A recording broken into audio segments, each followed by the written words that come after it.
আসসালামু আলাইকুম বন্ধুরা। কেমন আছেন সবাই আজকে? তো আশা করি আল্লাহর অশেষ রহমতে সবাই ভালোই আছেন। তো কাছে বা দূরে যে যেখান থেকে আমার এই ভিডিওটি দেখছেন তাদের সবার প্রতি শ্রদ্ধা এবং ভালোবাসা জানিয়ে নতুন একটি ভিডিও নিয়ে আসছি আপনাদের মাঝে। আজকে আমি রান্না করব কুমড়ো বড়ি দিয়ে আলু ঘাটি দিয়ে আরকি ডিম রান্না করব।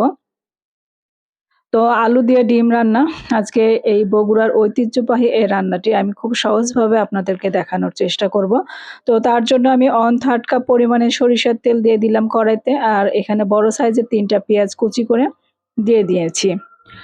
তো এখন আমি পেঁয়াজটাকে হালকা একটু ব্রাউন করে ভাজবো, বেশি ব্রাউন করব না। তো হালকা ব্রাউন হয়ে আসলে তারপরে দেখতে পাবেন আমি কি মসলাগুলো দিচ্ছি। তো এভাবে যদি আপনারা ডিম রান্না করে খান আলু দিয়ে, তাহলে আসলে মাছ মাংসকেও হার মানাবে আপনার এই রেসিপিটি। তো এই যে দেখতে পাচ্ছেন হালকা ব্রাউন হয়ে এসেছে। এখন এই পর্যায়ে আমি দিয়ে দিব মসলা।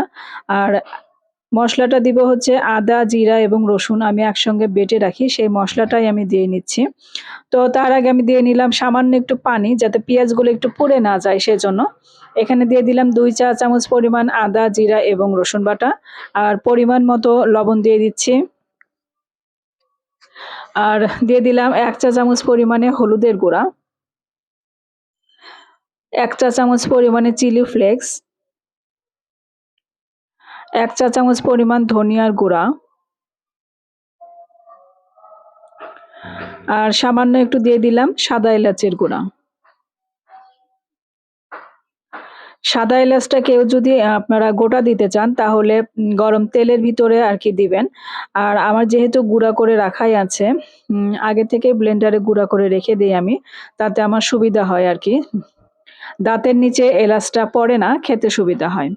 তো সামান্য একটু পানি দিয়ে মসলাটা আমি একটু ভালো করে কষিয়ে নিব।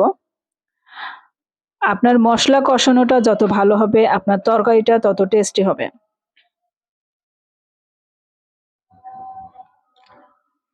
তো মসলাটা এমনভাবে কষাবো যেন পুড়ে না যায়, আর মসলাটা থেকে যেন তেল ছেড়ে আসে। আপনার মসলাটা কষানো কখন হয়ে গেছে আপনি কিভাবে বুঝবেন? যখন বুঝবেন যে আপনার মসলা থেকে তেল ছেড়ে দিচ্ছে, উপরে তেল ভেসে চলে এসেছে, তখন বুঝবেন আপনার মসলাটা কষানো হয়ে গেছে। তো এই যে তেল ছেড়ে দিয়েছে, আমার মসলা কষানো হয়ে গেছে। এখন এই পর্যায়ে আমি দিয়ে দিচ্ছি আলু। আলু আমি ১/২ কেজি পরিমাণে সিদ্ধ করে নিয়েছি। আপনি যতটা পরিমাণে লাগবে, আপনার পরিবারে যতটুকু লাগে ততটুকুই নিবেন। তো আমি হাফ কেজি আলু সিদ্ধ করে নিয়ে তারপরে ছিলে একটু হাতে চটকে নিয়েছি। তো চটকে নেওয়ার পরে পানি দিয়ে গুলিয়ে রেখেছিলাম আলুটা। শুকনো আলুটা দিতে যাবেন না। সেক্ষেত্রে আপনার মসলাগুলো পুড়ে যেতে পারে।